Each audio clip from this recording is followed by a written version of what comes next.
Moi, je pense que ça peut être vraiment suffisant. Alors, c'est le temps et les mois qui nous le feront savoir, mais je pense que la qualité humaine est beaucoup plus importante que la quantité et que souvent la qualité fait que on passe mieux l'hiver et mieux les saisons quand on est bien prêt physiquement et quand on est voilà, des joueurs professionnels depuis quelques années. Voilà. Donc on mise sur ça et on voit que finalement les équipes qui réussissent font comme ça. Quoi. Donc, en tout cas, c'est après aussi un peu de chance, un peu de réussite. Bon, on verra, mais ce qui est sûr, c'est qu'on a, malgré ces 28 contrats pro, qui peut être pas exceptionnel en termes de quantité, on se rend compte que finalement, pratiquement tous les postes sont doublés, voire triplés. Donc, à nous les préparer de façon à ce que justement ils puissent tenir, tenir toute la saison. Vous avez mis l'accent sur quoi en matière de recrutement? Il y avait des postes privilégiés, ciblés? Ouais, sur la qualité déjà, parce que on a passé quand même 3 saisons jusqu'à présent et ça peut rejoindre sur le fret, c'est-à-dire que nous, sportivement comme l'organisation, elle est liée aussi au peu d'années de professionnalisme. Hein. Donc on a découvert le monde professionnel depuis 3 ans, comme le club, et qu'il a fallu s'adapter à ça et faire avec. Quoi. Donc on a mis du temps pour savoir un peu les besoins et la réalité de ce championnat pour le réussir. Voilà, là on est arrivé à l'aboutissement, je pense, avec au bout de 3 ans, des certitudes sur des postes, des besoins, des joueurs. Et on l'espère, c'est l'année de l'aboutissement en tout cas. Voilà. Sur la qualité des hommes que l'on a recrutés, je pense qu'il y a de quoi avoir une équipe de qualité. Même si les autres équipes forcément aussi, hein, puisque toutes les équipes Pro D2 ont le même objectif, celui de redevenir de belles équipes. Nous, en tout cas, par rapport à ce que l'on a eu jusqu'à présent, je pense qu'on a une équipe de plus haute qualité. Ça, c'est une certitude. L'axe droit l'année dernière avait été mis un peu en difficulté, notamment devant. Est-ce que vous avez justement cherché à le renforcer, cet axe droit de la mêlée? Ouais, on a renforcé surtout les besoins en seconde ligne qui étaient nécessaires, hein, avec deux gros droitiers, puisqu'il y a François Tissot qui joue seconde ligne droit à Bègle et Aquila qui joue seconde ligne à Massy. Donc c'est deux gros secondes lignes droit de métier. Donc déjà en termes de qualité, c'est deux très bons joueurs, deux solides joueurs aussi à ce poste. Et on a en plus renforcé en première ligne avec Karim Pouider qui est très performant dans ce secteur-là de la mêlée, notamment de la conquête, qui est un joueur de qualité très dense à ce niveau-là. Après, il se posait aussi la question de la charnière, Mm. avec Brice qui avait été blessé pas mal pendant la saison. Donc là aussi, vous êtes allé chercher l'expérience avec Julien Serron. Ouais, on a cherché l'expérience liée à ce qu'on connaît de Julien, hein, puisque quand même Julien, il ne faut pas oublier, est un ancien joueur du club. Hein, il a passé 6 mois avant de rebondir avec. On a densifié, on a surtout pallié ses besoins que sur la mêlée, parce qu'on s'est rendu compte que la saison dernière, lorsque Brice a été blessé, eh forcément on a été dans le dur. Hein. Non pas que le petit Carole n'a pas fait une belle saison, mais il avait que 20 ans ou 19 ans et qu'à ce poste-là, il faut de l'expérience. Donc voilà, Julien Serrault est celui qui pour nous ressemblait le plus à ce qu'on recherchait, c'est-à-dire l'affect, l'humain aussi, le fait que ce soit un Français, ses qualités de passeur un peu différentes de celles de Brice. Il est plus dans le jeu, un peu moins dans le combat au pré. Donc de rôle opposé, et puis de style opposé, je veux dire.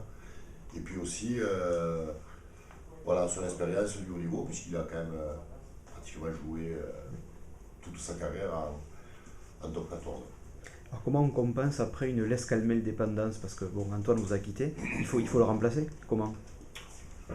Ouais, il y a l'Escalmel, mais il n'y a pas que lui. On a aussi eu des garçons comme Pierre Aguillon qui ont été performants, qui ont fait, qui nous ont transformé des matchs. Vous savez, depuis qu'on est monté, on a eu des joueurs que personne ne connaissait, qui se sont révélés, qui sont devenus bons. et qui sont partis ailleurs. Et on a toujours rebondi, on s'est toujours. Voilà, on a toujours trouvé les solutions. C'est l'art aussi de notre travail à nous, à trouver les solutions pour que même quand certains partent, ils soient remplaçables et qu'on puisse fonctionner sans eux. Voilà, et c'est vrai que les autres postes ont toujours été des postes, disons, plus faciles à remplacer. Le poste de 10, c'est un poste un peu ingrat, un peu compliqué parce que c'est un rôle à double tranchant, celui d'être performant dans le jeu, mais aussi de marquer les points quand il le faut.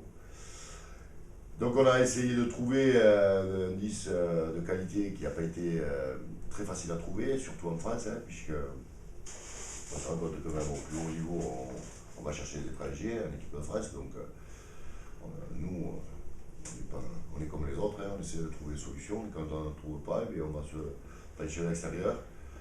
C'est pour ça qu'on a voulu un 10 de qualité, d'expérience et de maîtrise de métier. Et on a réussi à dénicher, je pense, un 10 qui peut faire oublier Antoine. Peut-être pas, hein, on n'en sait rien. Comme je dis, moi, on sait ce qu'on a eu, on ne sait pas ce qu'on aura. Même si c'est des joueurs tous issus de qualité, de niveau supérieur, des qualités, c'est pas dit que ça réussisse. Hein. Ça, c'est pas la vérité, mais ce qui est sûr, c'est que, en tout cas, à ce poste-là, on a pris un garçon qui a prouvé qu'il avait les moyens de nous faire oublier Antoine et peut-être même de nous faire franchir un cap et franchir un palier. Voilà. En l'occurrence, par le Pretorius qui a quand même 40 sélections à peu près chez les Sudaf, ou de 30 ou 35, je ne sais plus. Qui est un joueur d'expérience, que des matchs de haut niveau, hein. Il a joué que dans les sélections, les franchises. C'est un joueur reconnu en Afrique du Sud et je pense dans le monde du rugby. Voilà, donc on reçoit un Pretorius qui quand même est un garçon d'expérience de métier et puis surtout qui pèse aussi dans le jeu au pied. Quoi. Donc, certes un peu plus âgé qu'Antoine, mais bon, on se rend compte que John Wilkinson à 34 ans encore, ça ne sort pas trop mal. Il est un peu moins cher que aussi. Ouais, il est un peu moins cher, mais il est surtout a besoin d'expérience à l'extérieur, à l'étranger. On a eu la chance qu'il puisse, que ça ne se fasse pas dans un club de top 14 et on a su saisir l'occasion. Ce qui est sûr, c'est que on a aussi deux jeunes derrière qui ont de la qualité et qui ne seront pas très loin peut-être d'être les joueurs pas loin d'être titulaires aussi.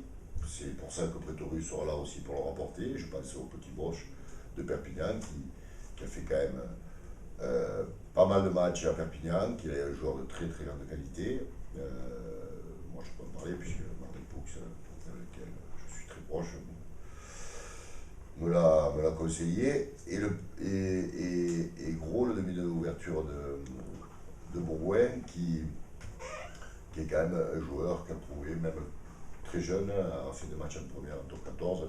Voilà. Après, on s'appuie sur aussi l'expérience de Pretorius pour leur apporter à ces jeunes. Et ces jeunes se servent de cette expérience pour essayer de franchir le cap et d'être les numéros 1 à ce poste. Voilà. Donc, on se retrouve quand même avec 3 ouvreurs. Donc, un jeune qui arrive du top 14 et qui était souvent remplaçable dans le groupe de Perpignan, et un qui arrive avec 40 sélections de chez les Sudaf. Alors justement, l'expérience, il y a aussi la volonté de l'injecter dans les lignes de 3/4 avec le Bancroft, avec Rounet, avec Brana aussi. C'est le mot aussi expérience cette année qui va être peut-être le maître mot à Carcassonne. Oui et non, parce que l'expérience de ce joueur n'est pas l'expérience. Luc Rounet, oui, a une expérience aussi. Il a quand même joué aussi que dans des grands clubs. Il ne faut pas l'oublier, il a été international à 13 en Australie quand même. Il a une quinzaine de sélections chez les Australiens à 13, ce qui représente cette sélection l'une des meilleures sélections au monde, si ce n'est les meilleurs joueurs au monde quand on est dans ces sélections. Mais il a surtout 28 ans, quoi. Donc c'est pas non plus un joueur en termes d'âge très très expérimenté. C'est surtout un joueur qui a joué dans un grand club, qui a fait les plus grands clubs au monde et qui aujourd'hui voilà, peut se donner le challenge de rebondir et de repartir avec l'enthousiasme qu'il y met, en tout cas lorsqu'on le connaît. Donc ça c'est ça, mais Buteau n'est pas non plus un joueur expérimenté au-delà. Hein. Il a fait une bonne saison, il avait été élu meilleur joueur en Pro D2 lorsqu'il était à Roche. Il a rebondi à Grenoble. Bon, à Grenoble, il a été un peu dans le dur parce qu'il y avait une paire de centre qui était établie depuis des années.